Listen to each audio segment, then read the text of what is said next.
दूर किसी जंगल में एक चिड़िया मीनू अपने बच्चे नीमो के साथ रहती थी और उसके पड़ोस में ही एक और चिड़िया डॉली अपने बच्चे टॉमी के साथ रहती थी।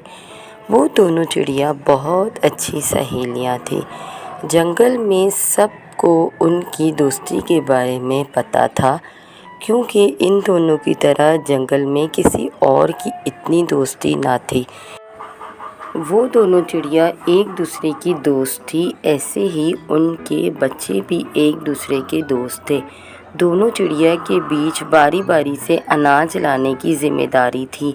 ऐसा करने से घर पर बच्चे अकेले भी नहीं रहते और बारी बारी से खाना लाने की वजह से उन दोनों को आराम भी मिलता था। ऐसे ही एक दिन खाना लाने की जिम्मेदारी मीनू की थी, इसीलिए वो नीमो को लेकर डॉली के घर चली गई।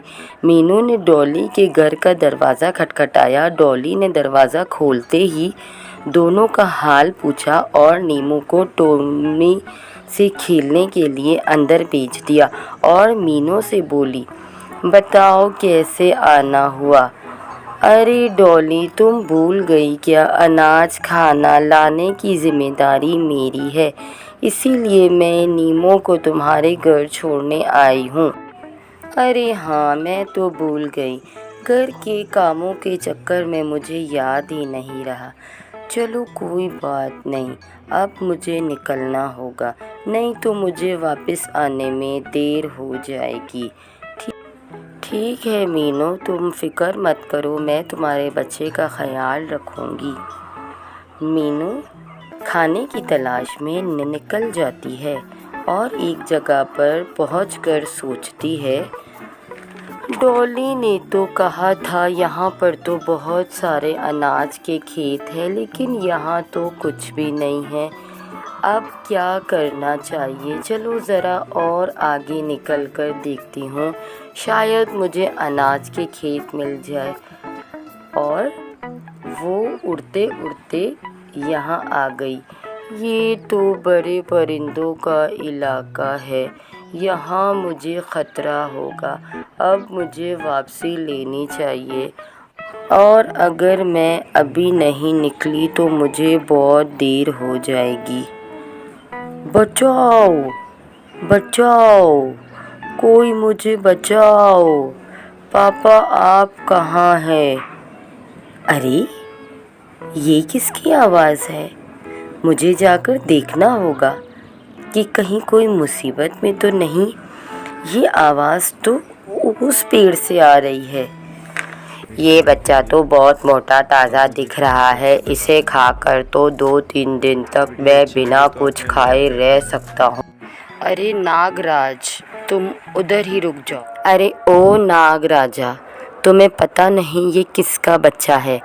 हाँ हाँ, मुझे मत सिखाओ, मैं अच्छी तरह से जानता हूँ ये किसका बच्चा है।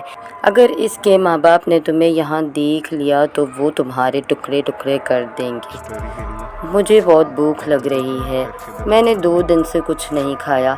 क्या करूँ, पापी पेट का सवाल है। तुम एक काम करो, नीचे ज़मीन पर एक पंछी का अंडा पड़ा है, वो टूट चुका है, तुम जाकर उसे खाओ, लेकिन इस बच्चे को छोड़ दो। अच्छा ठीक है, मुझे सिर्फ पेट भरने से मतलब। और सांप चला गया। अरे ये नागराजा मेरे घोंसले के पास क्या कर रहा था? कहीं इसने मेरे बेटे को कोई नुकसान तो नहीं पहुंचाया? मुझे अभी जाकर देखना होगा। आपका बहुत बहुत शुक्रिया आंटी, अगर आज आप यहाँ नहीं होती तो नागराजा मुझे खा जाता। हाँ बेटे, अच्छा हुआ मैंने तुम्हारे रोने की आवाज़ सुनी, वरना तो मुझे पता ही नहीं चलता। वैसे तुम्हारे माँ बाप कहाँ हैं? वो तुम्हें ऐसे अकेला छोड़कर कहाँ चले गए? मेरी माँ नहीं है, मेरे पापा ने मुझे बचपन से संभाला है। मैं अभी छोटा हूँ, इसीलिए मैं उड़ नहीं सकता। पापा खाना लाने बाहर गए हैं, वो आते ही होंगे।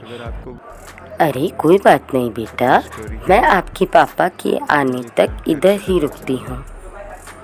पापा आप आ गए, आपको इतनी देर क्यों लग गई? आपको पता है यहाँ पर क्या हुआ? मैंने सब सुन लिया है बेटा। तुम्हारा बहुत बहुत शुक्रिया चिड़िया, तुमने मेरे बेटे की जान बचाई। तुम्हारा एहसान मैं ज़िंदगी भर नहीं भूलूंगा। कोई बात नहीं चील भाई, अब मैं चलती हूँ। मेरा बेटा नीमो मेरे घर पर राह देख रहा होगा। वैसे तुम्हारा नाम क्या है और तुम चीलों के इलाके में क्या कर रही हो? तुम्हें पता नहीं यहाँ पर तुम्हारी जान को खतरा है। मेरा नाम मीनो है।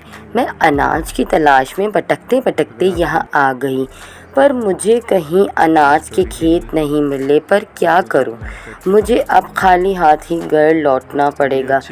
बस इतनी सी बात। मीनो तुम फिक्र मत करो, मैंने इमरजेंसी के लिए थोड़ा खाना इकट्ठा करके रखा है, वो तुम ले जा सकती हो। आपका बहुत बहुत शुक्रिया चील भाई, अब मैं चलती हूँ। रुको, मैं तुम्हें इलाके से बाहर तक छोड़ देता हूँ ताकि तुम्हें कोई परिंदा नुकसान ना पहुँचाए।